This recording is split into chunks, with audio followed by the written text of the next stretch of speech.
Bon, après, pour Aliou Cissé, tu sais, moi j'ai toujours en tête une phrase très importante qui dit que on choisit les hommes qui nous ressemblent.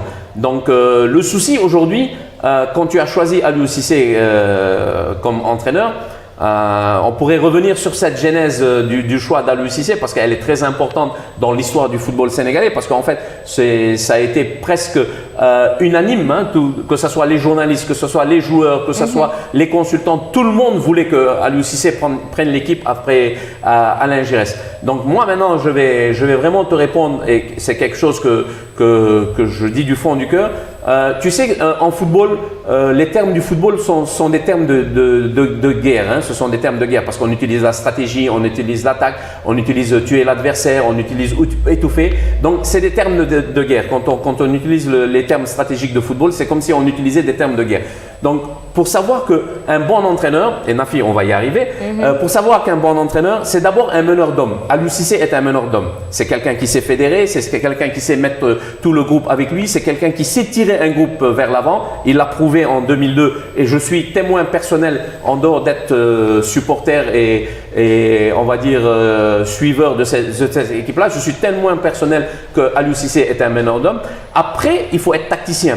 Et quand on dit tacticien, c'est tout ce que tu vas donner à tes joueurs, tout ce que tu vas leur apporter pour pouvoir gagner un match. Et les grands entraîneurs sont meneurs d'hommes et tacticiens.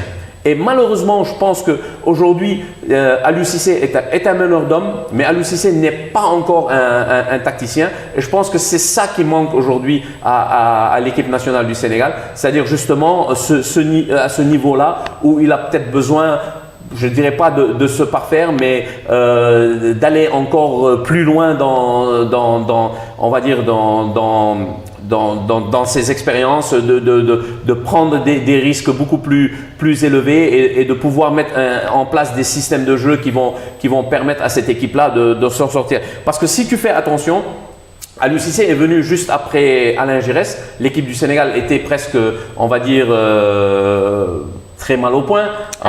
Voilà, hein, on était très mal. Et donc, on revient à ces termes de guerre. Tu sais, dans la guerre, il y a le général et il y a le commandant d'un commando. Le commando, on lui donne une mission bien déterminée. Et la mission d'Aliou Cissé a été de tirer cette équipe du Sénégal de l'impasse où elle était, de la refaire remonter. Et il l'a fait très bien et on s'en félicite parce que on voit les résultats où on est arrivé. Mais le commando n'a pas la même réflexion qu'un général. Le général va réfléchir sur toute la stratégie pendant tout le combat. Donc pas sur une bataille. Donc voilà, c'est ça ce qu'il faut. En fait, c'est qu'il faut qu'aujourd'hui, Aliou arrive à allier les deux très bien, c'est-à-dire être meneur d'hommes et être stratège et tacticien. Et à ce moment-là, je pense qu'une fois qu'il va arriver à ce niveau-là, on aura vraiment une équipe au top avec tout ce qu'il faut. Après, les adjoints, on ne peut pas imposer à quelqu'un des adjoints parce que aujourd'hui, Aliou, si tu veux imposer deux adjoints à Aliou Cissé et qu'il n'a pas envie de les avoir, c'est presque aussi miner le travail. Donc je pense que c'est surtout ça le débat, elle est là. Est-ce qu'aujourd'hui, il est dans cette position et dans cette posture d'accepter d'avoir des adjoints parce que c'est presque un sentiment de culpabilité de sa part. S'il accepte de prendre moi, j'aurais été Aliou Cissé aujourd'hui, si on m'impose des adjoints, moi je vous dis, je démissionne parce que je peux pas dire, on peut pas m'imposer un adjoint si j'ai pas envie d'en avoir un ou si j'ai pas un profil que je recherche. Et je pense que sur ce point-là, je dirais pas que je suis d'accord avec lui, mais je pense que c'est tout à fait normal qu'on puisse pas lui imposer quelqu'un, parce que si on lui impose quelqu'un, ça va être pire que ce qu'on a. Mais ce point est aussi important qu'elle a été, je pense, la Fédération sénégalaise de football en a parlé lors de sa dernière réunion. Beaucoup de noms qui ont été cités. Lors de sa réunion en comité exécutif. Maintenant, ce qu'on remarque à travers ce point, c'est que la Fédération sénégalaise de football ne veut pas trop vexer Aliou Cissé et qu'Aliou Cissé est au beau milieu de toutes ces situations et qu'il est seul en fait. Parce que Alou le disait tantôt, son adjoint est non pas un psychologue, mais plutôt un préparateur Un préparateur, c'est Bogart, c'est ça? Voilà, c'est Bogart. Donc moi, je pense que pour le moment, c'est aussi pour répondre à Alou, Alou plutôt, pas Aliou. Alou, ouais. Mais lui dire aussi que c'est assez important pour Aliou de savoir maintenant ses limites en fait, jusqu'où il peut aller et ce qui lui manque. Parce que je pense qu'en ce moment, vous l'avez dit tantôt, le Sénégal ne veut qu'une seule chose, c'est remporter cette Coupe d'Afrique des Nations. Maintenant, pour remporter cette Coupe d'Afrique des Nations, Aliou nous a montré qu'il sait guider l'équipe nationale du Sénégal, qui sait gérer cette équipe nationale du Sénégal. Même si récemment, on a vu qu'il avait des difficultés avec son groupe. Mais il saura rebondir dans la situation parce qu'à lui est comme ça, il sait gérer le groupe. Ça, je te le dis, Nafi, c'est pas pour te couper, je peux te confirmer que Aliou est un meneur d'hommes exceptionnel. Ça, je peux te le confirmer. Mais est-ce que le Sénégal a simplement besoin de meneurs d'hommes à l'heure actuelle? Justement, c'est pour ça que je dis, à un moment, c'était l'homme qu'il faut. C'était l'homme qu'il faut pour l'équipe nationale du Sénégal. Je pense que c'est là où il aurait dû, lui, je vais dire pas apprendre, mais c'est là où il aurait dû prendre l'ampleur de la tâche qu'il attendait. C'est-à-dire pas seulement d'être un rassembleur, mais d'être un rassembleur qui va donner une stratégie à son équipe. Non, moi je pense aujourd'hui c'est ce qui nous manque. C'est-à-dire quand je regarde le Sénégal jouer, ce qui m'énerve c'est que quand je vois la qualité de nos joueurs, quand je vois la qualité de tout ce qu'on a sur toutes les lignes, on a un top joueur sur chaque ligne. On ne va pas les citer, on les connaît, tout le monde les connaît, ceux qui nous écoutent le connaissent. Mais quand je vois que dès qu'on a une équation qui est posée par une équipe adverse, on n'arrive pas à la résoudre, moi je me dis qu'il y a un souci. Et le souci, c'est là où la tactique et la stratégie interviennent. Donc comme tu l'as dit, c'est peut-être, on ne veut pas le frustrer, mais je pense qu'en dehors de le frustrer, c'est lui-même qui doit savoir que voilà ce qu'il me faut. Et ce n'est pas un sentiment... on va pas dire c'est pas un sentiment de faiblesse, au contraire, ça serait une intelligence de savoir qu'il nous manque quelque chose, d'aller le chercher pour apporter un plus. Parce que comme on le dit encore, et je reviens je vais pas dire, c'est pas un entraîneur dont je suis fanatique, Didier Deschamps, mais ce que j'ai aimé hier dans son discours, malheureusement on en parle, mais bon, parce que on apprend on apprend c'est l'expérience, on apprend des autres et tout.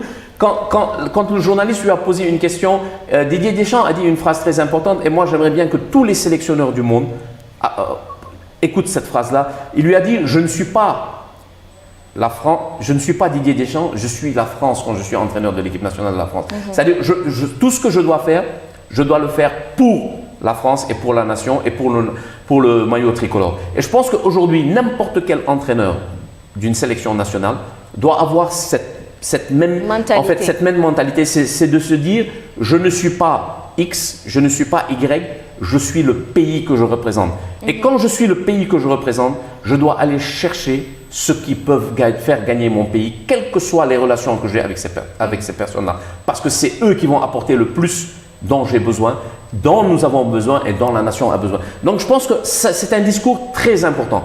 En dehors du discours du terrain et tout, c'est d'aller chercher les joueurs et les profils qui manquent à ton équipe, même si aujourd'hui tu n'as pas de relation ou ce joueur-là ne rentre pas dans un cadre où tu te dis je n'ai pas de relation avec lui. Non, il ne faut pas réfléchir comme ça, il faut réfléchir en résultat. Et quand tu réfléchis en résultat, tu te dépasses de ce que tu es et tu fais passer d'abord ta fonction de sélectionneur avant tout. Et en fait, nous peut-être docteur Gando, bon nous donne proposer kenn pour mon adjoint à Aliou Cissé fii ci Sénégal ou da ngay choisir ben technicien fii ci Sénégal wala da ngay choisir ben technicien buy jóge à l'étranger mu ñëw. Si je dois, c'est très difficile parce que là, comme on dit, tu me mets dos au mur et j'ai beaucoup d'amis, mais je choisirais un. Pourquoi je choisirais cette personne-là, pourquoi je la choisirais? Parce que c'est quelqu'un avec lequel j'ai beaucoup échangé, justement on a beaucoup parlé. C'est quelqu'un de très ouvert, c'est quelqu'un qui a de l'expérience, c'est un ancien international, c'est un entraîneur aussi, un ancien entraîneur. Il est sur place, en plus il est sénégalais, il connaît les réalités du pays, il connaît les joueurs. Moi je choisirais Pafal. Pafal, ouais. D'accord. Moi personnellement. Pafal, on l'avait annoncé aussi, fédération. Bon, ouais. Fédération non, moi c'est un choix alors, si tu veux, je vais pas dire un choix fraternel ou amical, non, c'est un choix par rapport aux personnes avec lesquelles j'ai échangé, et si tu veux, c'est un choix vraiment en me disant qu'il faut une personne aussi qui connaisse la mentalité des joueurs sénégalais. C'est vrai que après beaucoup me diront oui, mais les joueurs qui très tôt ils vont dans les centres de formation, ils vont très tôt en Europe, ils n'ont plus la même mentalité. Non, on a toujours nos cultures, on a toujours nos coutumes, on a toujours certaines choses qu'on maîtrise parce que on est du pays. Donc c'est pas du protectionnisme, mais c'est juste pour dire que bon, il y a des réalités, il faut être sénégalais pour les avoir. Donc moi je choisirais pas Fall.